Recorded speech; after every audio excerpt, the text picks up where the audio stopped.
Look, we all know creative seller financing went mainstream. You hear the words all the time. And that's exactly why most investors are struggling with it right now because they're being fed false information. So think about that for a second. More people in today's market know what the word seller financing is than ever before. More sellers are being fed the term, more investors are pitching it, and more content exists about it than any other point in history. And yet their conversion rate or your conversion rate on those sellers calls have gotten even worse.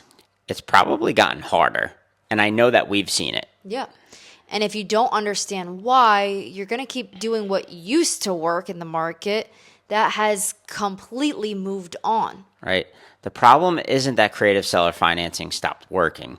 The problem is that the way that most people are pitching it stopped working. Those are two very different things. So that's exactly what we're going to talk about in this video. What is actually working right now? What's not working? And the specific shifts or changes that we're making in our company that's making a difference with us closing deals, and other investors should be doing it too. Right. We want to make sure that we're going to be super open with you about this because we have seen the big effect in our business and we want to break this open for your benefit. Yeah, so let's start with what's not working because that's the part that most content creators out there that are feeding all this information skip. And this is, everybody thinks that this is going to be a one-call close. Oh my God. If you're trying to get the seller to agree to creative seller financing terms in a single conversation, you might as well call yourself crazy. You're putting yourself under a pressure that doesn't need to exist at all. And we're not saying that it doesn't happen. It does for extremely motivated people. But you're putting your seller in a position that's going to make them want to hang up. The sellers can feel that urgency coming through the phone from you, and they smell that desperation. And that desperation is the one that's going to kill your deal. One other thing that's not working in today's market, again, is lowball offers.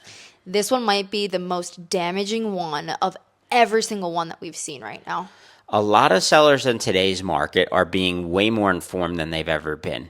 They can literally go online and have platforms tell them what their home is worth. They can go and Google who the best realtor in their area is and ask for a CMA.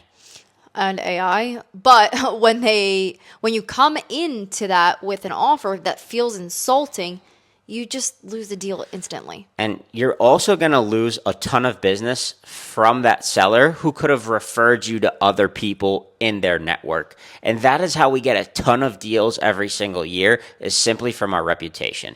And the third thing that isn't working right now is pitching creative seller financing before you absolutely understand what the seller needs. Right. We also talked about this in our last video. The market has already heard the pitch. They've already heard the word subject to seller financing. But in reality, what they need from you is to listen. So this is going to be a reframing moment for you on all of your calls that I want you, and I know Jay does too, to specifically carry out on your phone calls moving forward. Stop thinking that you're a creative seller financing investor that's looking for a deal. You are a problem solver who is looking to help that seller, and you have the perfect solution, and that perfect solution is creative seller financing. That's not a subtle difference. That's a huge impact. Because when you make this change of actually wanting to show up as a problem solver, the sellers are open. You're making it about them, right? They're going to tell you things they would never tell anybody else who made it all about themselves. Remember this, the best creative seller financing deals aren't won in the negotiation stage. They're won in the conversation before the negotiation ever starts. Right. So what we're going to do is we're going to break down exactly what's working right now in our seller conversations, in our acquisitions business, in our marketing, and even in some of our exit strategies. So by the end of this video, you're going to have a clear picture of what to keep doing, what to stop doing, and what to start doing that most people in the space aren't talking about or aren't telling you. Mike, where are we going to start? We're going to start talking about these sellers because this is where everything either works or it doesn't. And what's working right now is something that sounds almost too simple. That's Simply genuine human connection. Right? We're not talking about a rapport building script that you've probably had written out. A script is just a checkpoint process for you to help you get along, right? This isn't a pattern. You need to build authentic, genuine connection with these sellers and show true interest in their problems. Here's why this matters more than ever right now. Creative seller financing, like we mentioned, is mainstream. Everyone's trying to do it, which means the sellers have talked to other investors before. You called them. They've heard that pitch before, the same one. They know what you want. I can't tell you how many times recently I've heard a seller say, oh, yeah, that's subject to. I've never heard that before, right? And now that means I'm starting to sound like every other investor. So what do? They check it out. Right? So here's what still cuts through every single time. So when you actually care about their situation, when you actually ask them what's their timeline and you listen to their answer, when you follow up, not to push them, but to check in on them. Right. And when you remember what they told you on the previous call and you reference that. Right. And we've had sellers tell us time and time again, you're literally the first person who actually asked me what I wanted to do after this was all said and done, and asked if I even needed help getting to that place. Or who remembered what I told you last time, right? That's not a technique. That's just being a human being. And in a market where literally everyone is just going harder and pitching and giving industry terms, being their actual friend closes more deals than being their best offer, because sellers don't remember the highest number you gave them. They remember how you made them feel when they were stressed and needed help. Right? If you want to stand out in your market right now, please stop trying to be the smartest person on the call. Just be the most caring person. Yes. Actually genuinely care about that seller. Show that you want to help, and I promise you'll get the deal. Now, this is where it's going to get interesting, because caring about sellers is what wins the conversation. But what you need to do after that conversation, how you actually acquire the property, that's where the market has shifted in a way most investors haven't caught up to yet. So let's talk about acquisitions, because specifically, what's changed about how you should be thinking of these deals that you're doing, and what are some of the things that you need to start switching in your business? So here's what most investors in the creative seller financing space are still focused on, and that is freaking volume. We've heard it so many times. I do 10 contracts a month. Or I want it. That's my goal, is 15 contracts, 20 contracts per month, right? Wholesale as many as they can, move them fast and make a quick buck. But that model right now is hitting a wall. Right? Wholesaling is getting hit super hard across the country with regulations. There's a ton of compliance requirements. There's a ton of legal exposure because of those requirements. And then there's a ton of market scrutiny, right? It's changing the game for a ton of investors who have built their whole model around it. And we've seen a ton already get pushed out. So here's what we've shifted to and what we're seeing work far better right now. We've been keeping way more deals in-house and doing what we need to do with them. So instead of trying to flip the contract, we structure the deal so that we can hold it and exit on our own terms. Right. Rent to own is one of those exits, or one of those ways that have been working exceptionally well for us. Basically, we're helping people who want to own a home but can't get traditional financing because of the financial state of the market right now. So they have the income, they have the intent to purchase, they just have the bank saying no to them. Right. And what we do is we become that yes for them. We place them in a property on a rent-to-own structure.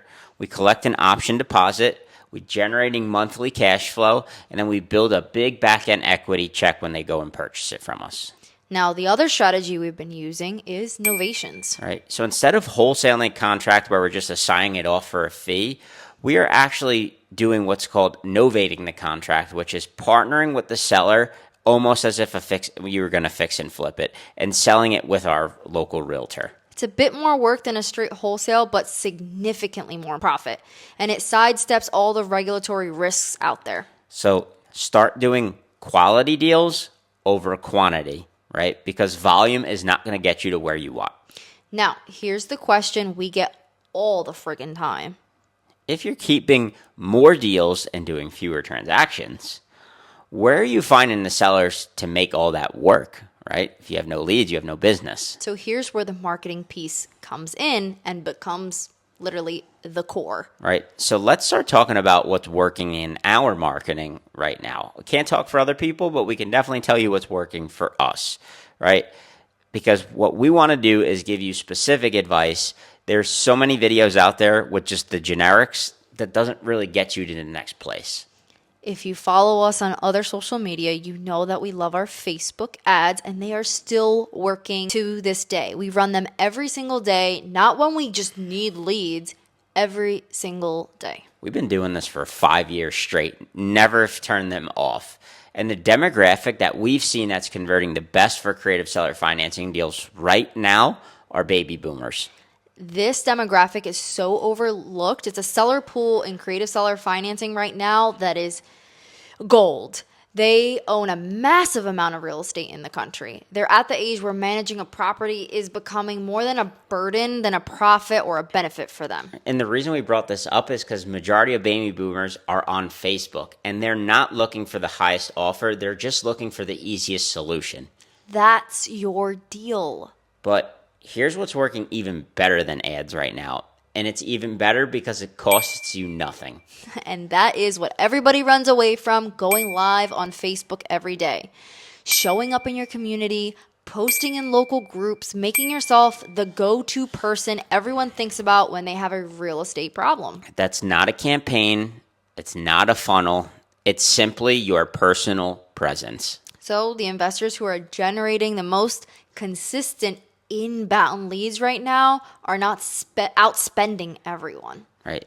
They're literally out showing up everyone every day in every room on every platform until their name is so deeply ingrained in these people's heads about what it is they do that they will always be the first person that is thought of. That's not a marketing strategy. That's a reputation strategy. And reputation compounds in a way that ads will never do. Right. So now that you know what's working with sellers, you know how to think about acquisitions, you know where the marketing's moving. Here's the piece that ties it all together. Because it doesn't matter how good your seller conversations are or how well your ads are running.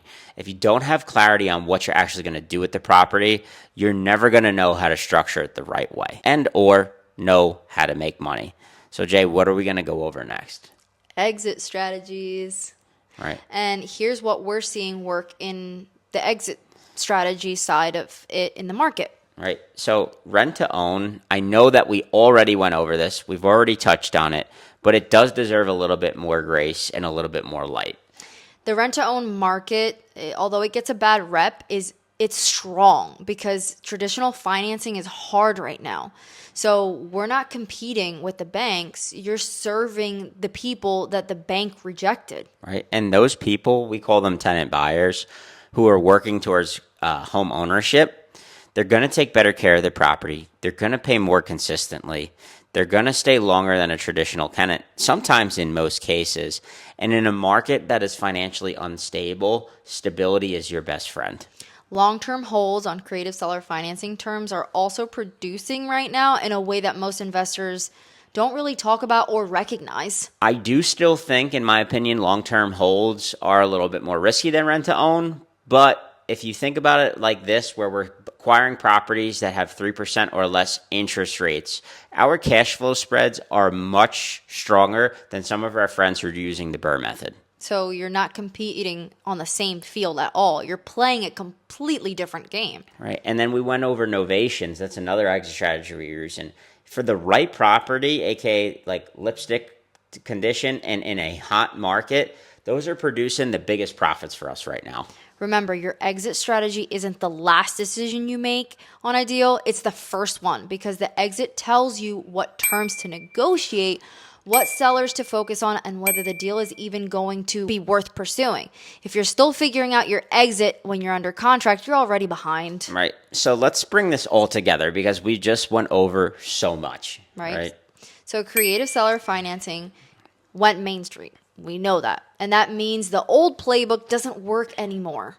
We went over one call closes. They're not working. We know that lowball offers in today's market are going to destroy your reputation.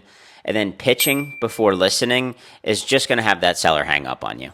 So let's get to the good stuff. What is working? And that's genuine human connection that makes sellers feel heard before they ever hear your offer. Right. And the acquisitions that you keep and exit on your terms, such as rent to own, long term holds, or maybe even novations for a quick buck, right? Instead of racing into basically a wholesale deal in markets that are getting cracked down. Marketing that builds a presence and reputation, not campaigns. Right. And then true exit strategies that are decided by you before you buy, not after. The market didn't get harder for creative seller financing. It got harder for the version of it most people were taught. The investors who adapt to what's actually working right now, they're not grinding harder. They're just paying closer attention to the market. Right. And if you feel like you've been doing everything right, but your efforts, they're not matching the results. Right, it's probably not your market and it's probably not your leads. It's one of these 4 areas that we just talked about. So once you figure out which one, it's 1000% fixable. Absolutely. And if you feel like any of these issues are something that you're facing right now, just go to the link in the description of this video.